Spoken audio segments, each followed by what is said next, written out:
All right, we are back for another Friday financial wrap up with Mr. Michael Zuber. How are you, Michael? I am doing wonderful. What an exciting week. It has been a wild ride, man. 2023 has not disappointed for No, it hasn't. us. This is for the week of March the 10th, 2023. Let's get right into it. Jerome Powell, general thoughts with our Fed chairman. Yeah, so Jerome Powell had, I think it was Tuesday this week, he was presenting in front of Congress. He also did it Wednesday, but Tuesday was really market moving. And heading into that meeting, I proposed that he would do a couple of things. One, he would obviously talk about going higher, right? Expectations of terminal rate were too low. The market was pricing something in the high fours, and he wants it in the fives, in my opinion. So I thought he would talk about that. Then he would once again remind them that we are going to be here for a long time. The market, generally speaking, was still pricing in cuts this year. And then I said, will he have the balls to talk about potentially going faster? Right? As of last meeting, the Fed went from 75 to 50, and at the last meeting did a quarter point. I was like, hey, is he going to step up and go, you know what? The data's been hot for January. We may have to go back to 50. And he did. So he's talking higher, longer, and faster. And he's doing that on purpose. And now what has happened, just like the Jackson Hole meeting, at Jackson Hole, I think that was like 6 months ago, he shocked the market and the market rolled over, right? I think the Dow was down 500 points or something like that this week because the market was like, oh my God. So what happened after Powell spoke? Well, he came out and talked about basically higher, faster, longer, and then the market changed, right? Point number two we're going to talk about is the terminal rate. So the terminal rate heading into this meeting was guesstimated to be between 4.8 and 5.1. Call it 5% between friends. Now, we have some people talking 6, and we have somebody else talking 6.5. It is my belief that Jerome Powell wants people to talk 6 and 6.5, so he frankly has to do less. Yep. So again, Jerome Powell shocked the market, a la Jackson Hole, talk tough, shocked the market. It was wild. The 2-year note now is over 5%. Wow. Right. The 10-year though is under 4. Right. So the market is all over the place. Short term's up, long term's down. The 30-year is like 3.9. It's a wild time. But yeah, Jerome Powell walked up to the stock market, kicked him in the nuts on Tuesday. Very interesting. Now on you've been calling terminal rate at basically 5, right? And that seems to be at least for the last 3, 4, 5 months, right? Yeah, I think I've been calling 5 for a year. So I was at that number long before anyone else, and I've stayed there. But yes, that's what I've been calling. So talk more about terminal rate. As we see people talking about terminal rate, you think the idea is that get people talking about 6, 6.5, so that if we end up at 5.25, 5, somewhere 5.5, that it's still, it's kind of a soft landing, if you will. Is that? Well, so the first off, the terminal rate is important for anybody who works in a business that's built on debt, which real estate, manufacturing, autos is, right, all built on debt, right? Most people get mortgages. And we need a terminal rate so that banks can start dropping their margin, right? Right now, there's still a very fat margin between the 10-year and mortgages. Not that they're directly influenced, but close enough. So we need to get to the terminal rate. I think it's fair to say that the terminal rate will be over 5. I'm not going to change my opinion because I don't change it just to be right. If it goes to 5.25 or 5.5, I'll just say I was wrong and I'm comfortable with that. Okay. I don't see it going to 6 or 6.5. I think this is all about Jerome Powell forcing the market to reprice. And by doing this, it actually makes it so he has to do less, which is pretty wild to think about. Interesting. Okay. I love it. I love it. Well, let's continue. It's something we've been talking about for a long time. We've got a broken housing market. What, just your thoughts on our broken housing market? Yeah. So actually, if you're a real estate agent or a broker watching this, I ask you to do this yourself. This is something with full credit to Ryan Lundquist from Sacramento. I follow him on Twitter. He did this. I've since asked real estate agents and followers on my channel to do this themselves. All you have to do is really do one thing. Answer the question of what's the median home price in my market? Write that down. In Sacramento, it's 500 grand. I'll use Ryan's numbers for lack of a better term. Then what I want you to do is go to your MLS, agents and brokers, and do the following. How many active listings do you have below the median? And how many pendings do you have below the median? Then how many actives do you have over the median? And how many pendings do you have over the median? And so far, of all my responses, about 90% of the responses are this. Below the median, there's 100 active, but there's 180 pending. So there's no inventory. And then above the median, there's like 350 active and 180 pending. That is your perfect example of a broken housing market. You have less than a month supply below the median, and you have over 2 or 3 or sometimes 4 months above the median. The housing market, and what does this mean? That means builders aren't building entry level. It means that the move-up buyers are not selling.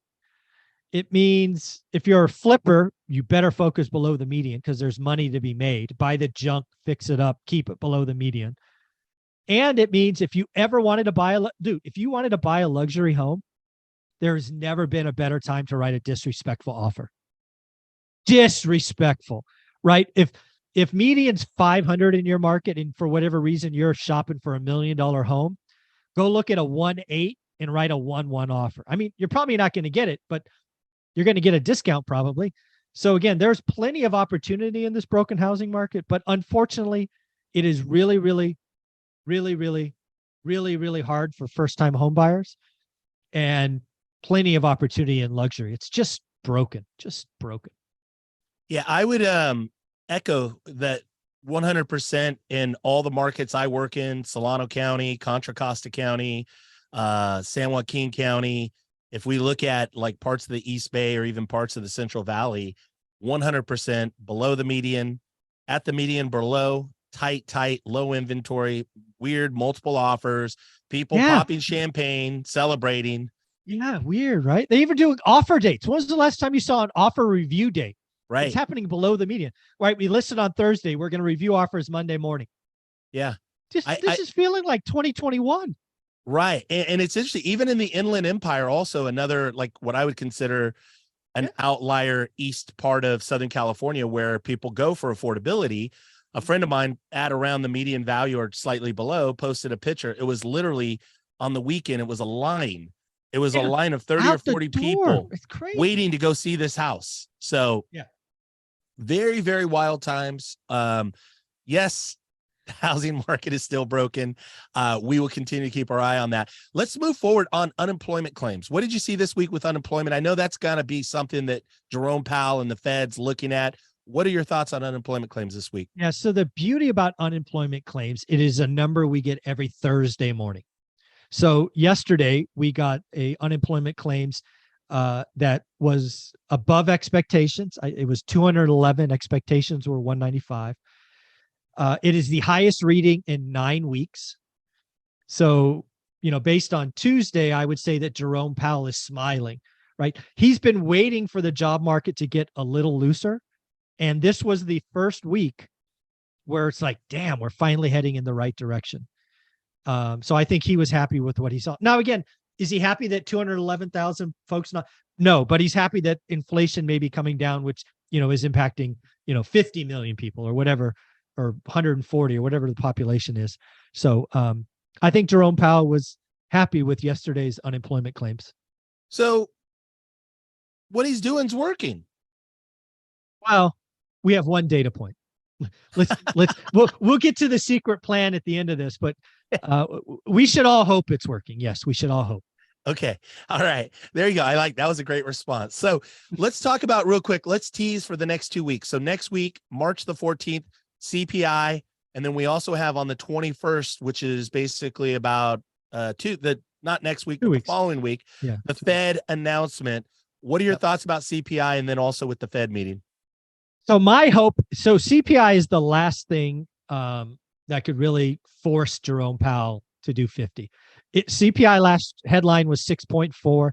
If for whatever reason it goes up, you can guarantee we're going to get a 50 basis point move. He will have no choice.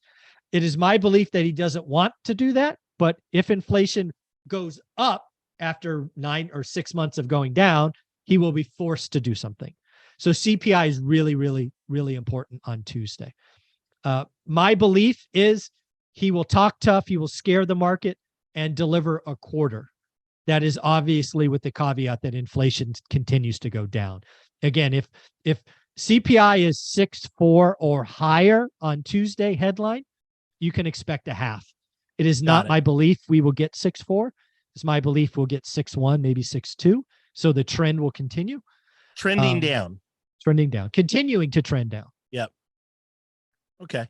So again, if there's an outlier there, more than 6.4, 50 basis points for sure. He'll have no choice. He will absolutely have no choice. Got it. Okay. So let's, if it is 50 basis points, let's talk about that for a minute.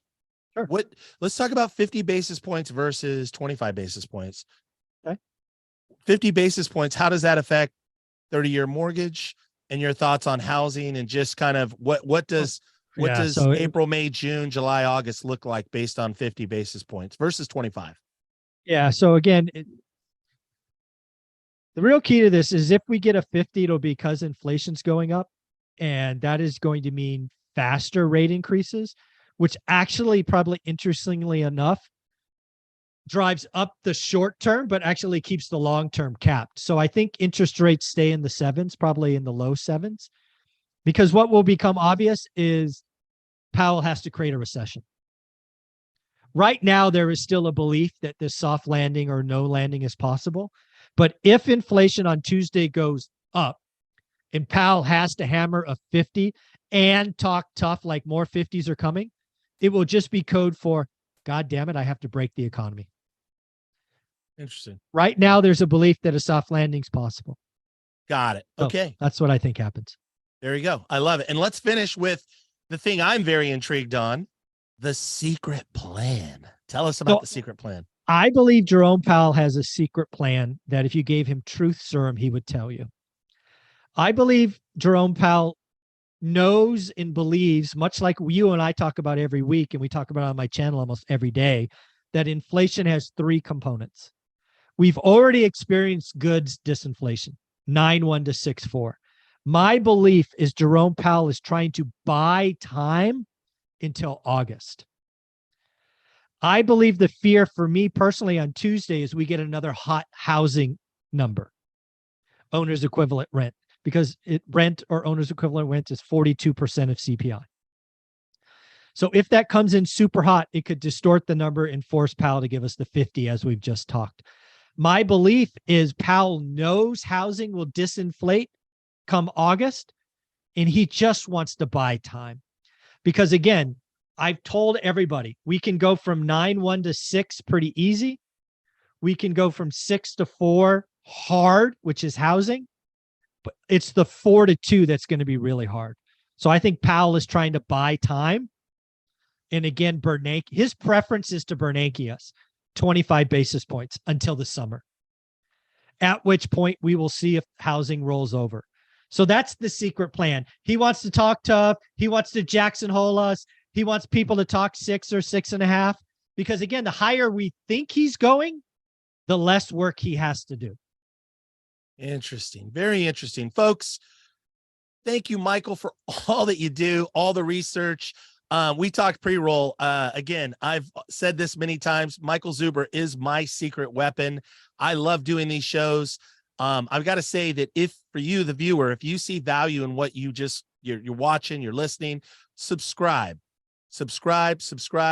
Also like, share, follow.